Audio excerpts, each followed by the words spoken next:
Sure.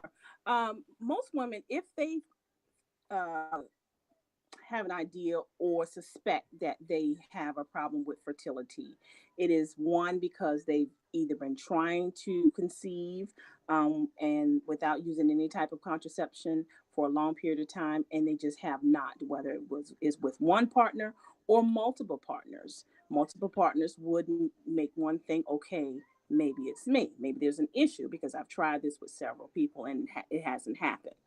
Another reason is women who have may have had a history of some form of STD.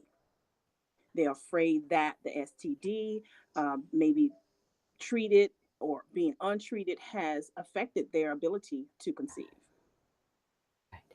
Belinda, those are great answers. And I'm really glad that there's a women's first out there for people to speak openly and honestly with their physician.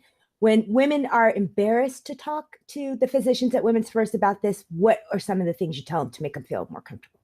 Some of the things we let them know that it's common, their situation. There are women who are in the same situation. They should not think that they're just an isolated person or that no one else is in the world is experiencing this. Dr. Corney has been practicing gynecology for over 30 years, so I can assure them that she has seen a plethora of things and have heard things.